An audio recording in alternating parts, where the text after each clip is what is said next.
Have you ever wondered about the backbone of the early Roman Republic's armies, the Hastati? Let's delve into their intriguing history. In the aftermath of Rome's liberation from Etruscan rule, the Hastati emerged as the primary infantry unit. Initially, they were the poorest men in the legion, equipped with only light chainmail and a few miscellaneous pieces. The Senate provided them with a short stabbing sword, known as the gladius, and a distinctive squared shield, the scutum. Armed with these and a couple of soft iron-tipped throwing spears called pila, the Hastati served as both a powerful leading edge to their maniple and a standalone missile troop. Over time, their ranks swelled with young men, not just the poor. Despite their humble beginnings, they morphed into formidable swordsmen, always positioned in the first battle line. So, the Hastati started as a group of poor spearmen who later became the formidable swordsmen of the Roman Republic. Now that we understand their origins, let's explore the role and tactical use of the Hastati in the Roman Republic's armies. The Hastati were more than just soldiers. They were the first line of defense, the very tip of the Roman military spear. Positioned on the front line, they faced the enemy head-on, their gladii and scuta at the ready.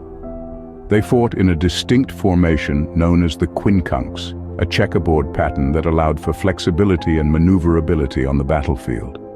But the Hastati were not just swordsmen. Equipped with one or two soft iron-tipped throwing spears known as pila, they also served as a standalone missile troop.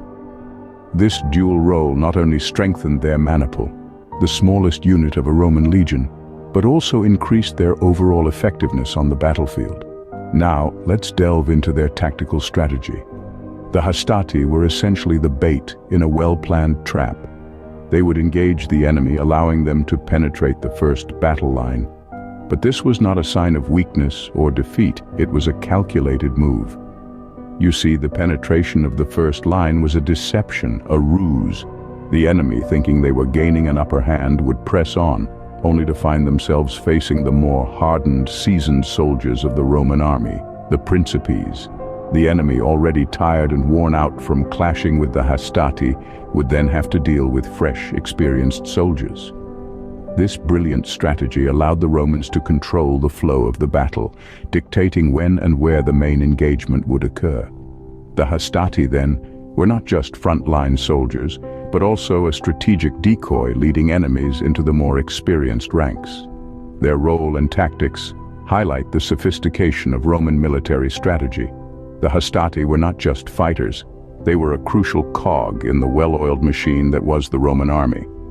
And this, perhaps, is why they are remembered and studied even today, more than 2,000 years after they first marched onto the battlefield. But all good things must come to an end.